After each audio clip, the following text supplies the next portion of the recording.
The art of content creation is a sacred calling. The ability to create something in any form, be it video, music, story, painting, fashion design, or any state of art, is a thrilling feeling.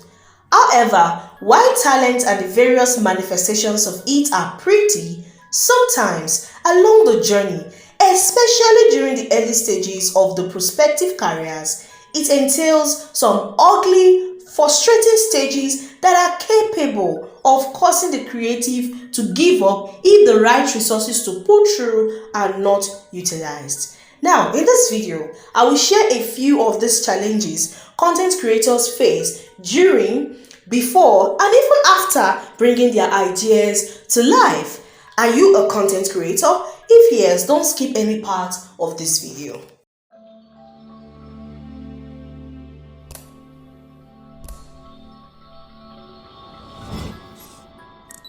Hi, my name is Precious Osika. I write, edit, publish, teach you how to write and get paid. And you are welcome to Storytellers Orbit Limited YouTube channel. Well, if you are a returning subscriber, I want to say a very big thank you to you. Thank you so much for watching the videos on this channel. And if you are a new subscriber or you just came across this channel for the first time, whichever is the case, I want to say a very big welcome to you. Please, if you haven't subscribed, do well to subscribe. And if, for instance, you've subscribed and you haven't watched other videos on this channel, please do well to watch other videos and, of course, feel at home. All right, now I'm going to go straight to the point to talk about these challenges that content creators face and, of course, how to tackle them. So the very first one is unsupportive friends and family. A creative's journey is made easier with the right support system. You will agree with me, right? Good. However, the presence of pessimistic friends or family who don't believe in what you do can be very, very discouraging. Okay, very discouraging. And it's even more painful when it is coming from family members. At least if it is your friends, you can, manage it, right?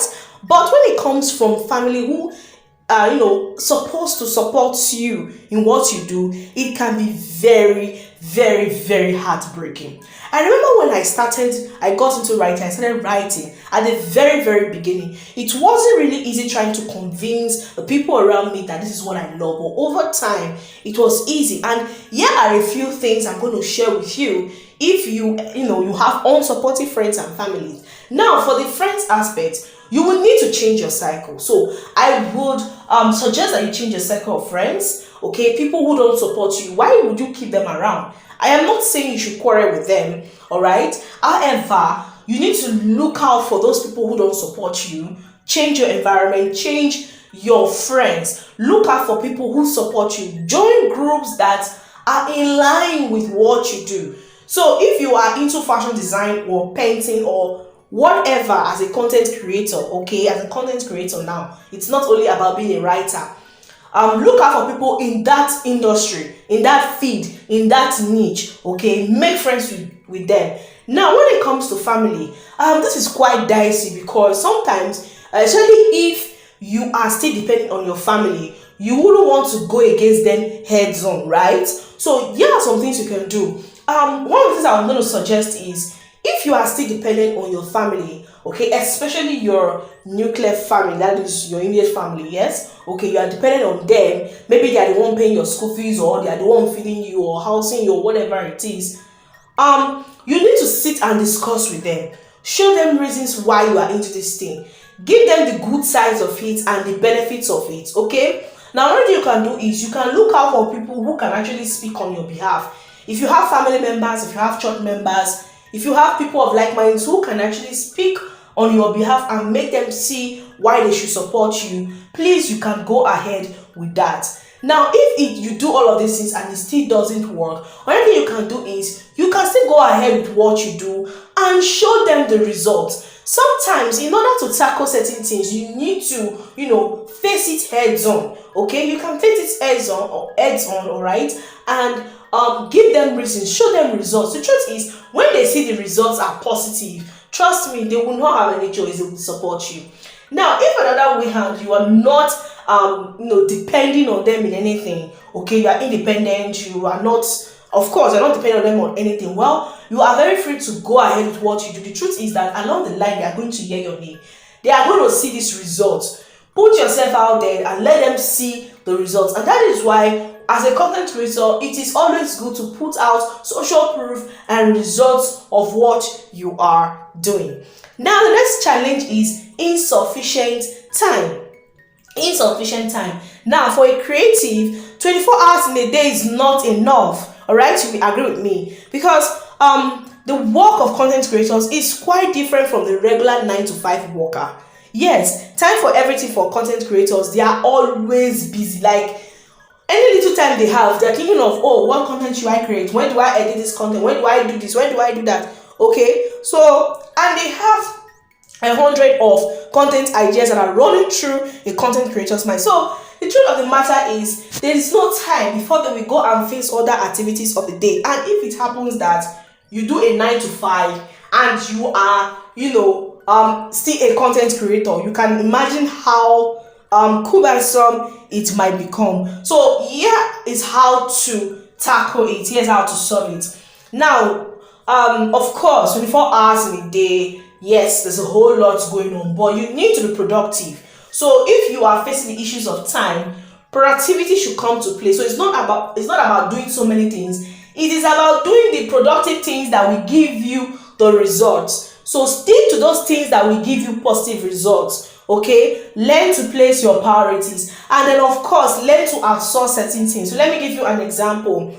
You are a content creator, you are going to make content, right? So let us assume you're going to make videos, and that fine, you might be the one to make your videos, but you can have volunteers or interns or assistants or outsource it to people who will edit these videos for you. If you run a YouTube channel, you can have somebody who is managing the YouTube channel for you. So what I'm just trying to say in all of these things is, you need to create time for everything. Come on, you cannot die in the work of content creation. So you need to create time for yourself and other things. Now, the next challenge is financial challenge, right? Now, creating refined content requires top-notch equipment, which is true, from expensive software programs to premium subscription plans, props. There are so many things you'll be needing content for. Okay, there are some people who are not privileged to have financial sponsors. Yes, so you are going to need all of these things in creating superb content, not just content you want to put, really superb content. But here is how to tackle it. You need to first of all start from somewhere. You need to tell yourself that, okay, I'm going to start from this point. All right. You cannot just wake up one morning and say you want to blow or you want to get everything done. No, you need to start it bit by bit. For example, if you do not have the money to get camera, you can start with what you have. If it's your smartphone, you can start with that. Okay. If you do not have money to buy a very expensive ring light with a stand and all of that, you can get what your money can, the little you have at that point, or you try to see how best you can use natural lights. No, I'm just giving you examples. Okay, so when it comes to spending all of this stuff, you start from somewhere. Now what you do is focus on starting from somewhere first, and then trying to ensure you start making something from yourself. And then when you get your results and all of that financially, you can now start getting your equipment and maybe any other thing that you need. Okay, and then you can come up with different stuff for you to also raise money. If it's through crowdfunding, you want to raise some funds, or maybe you might create a product, a very easy product like ebooks, online courses. Just create something easy and sell, and then try to raise some money for yourself. Okay, now the next one is partnering with professionals or pros, whichever way you want to call it. So one of the challenges is that some content creators do not have that hype. Okay, they do not really have the hype, and reaching out to people who have the hype might not be easy for them. Maybe because they feel like, oh, this person might not want to partner with them, that maybe they don't have enough to offer and all of that.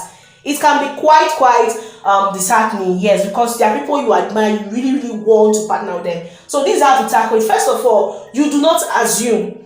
Do not assume. So you try your best and make efforts to partner. But if at the end of the day you don't, you don't get a positive feedback, you don't need to take it to heart. It's simple. You can start from looking for people within your range, your peers, your colleagues, and all. Start from there. The truth is, when you start from there and people start seeing results, they are the ones that will come and meet you. Yes, they are the ones that come and meet you. So you start from there and then build relationships with people. So of course, you can't, like for instance, you can't just reach out to somebody who you have not built a relationship with. So you feel like, oh, because the person has hype, and once you write to them or tell them to yourself, doesn't work that way. So you can start from somewhere, build relationships if you really, really want to partner with that maybe company or organization or individual or brand or whatever it is. And the next one is lack of engagement. Another challenge, lack of engagement. It can be very, very painful after spending hours to make content and you do not really get the desired result. So the thing is, you don't need to take it to heart. You don't need to let it disturb you, because the truth is, you are not for everybody. You are not for everybody. So the focus is that thing you are making, that content you are creating. Let it hit the right audience. Not everybody, the right audience. And again, it comes with consistency. So you don't expect that you are going to, put up a content today, then you go off for like months, you come back. No, consistency. And then another thing again is you need to be intentional about what you are putting out there. So with the few people who engage you at all, even if it is a like, even if it is one comment, engage them back, ask them questions, get to know them. If possible, reach out to them personally if you know them. Try to solve their problems. The truth is, people will not want to just engage immediately until they are sure that you are worth engaging or you are worth their time. So it requires a certain level of patience, okay? And of course, you need to be consistent. Don't stop. You don't need to stop. So another challenge is the risk of content misuse. Now, I know it's not easy. You have created content and somebody wakes up one morning, pick up your content and begins to use your content without your permission. It happens, especially in the social media space. But one of the things you can do in this regard, okay, is believing that it is yours. So no matter how they want to take your content and use it will still come back asking who is the original owner of this content. So what you do is, when you have content like this, make a post, put it out there, and spread the content across platforms. Yes, spread your content across platforms. Don't just stick to one platform. Let it spread across platforms early enough. And also, it is also good to you can watermark your content, even though I know that there are people who will take off the watermark, but at least there's a way you can watermark some of your content in such a way that they might not even know that you watermark that content. So you'll be the one to know what you use in watermarking it. Okay, so these are the few things you can actually do, and I do hope you got value from this video. If you have any questions, please, you are very free to drop your questions. Yes, let's engage in the comment section, because I've made this video, and of course there are things right now you may want to find out and some things you want to know more. So I'm going to fire on in the comment section.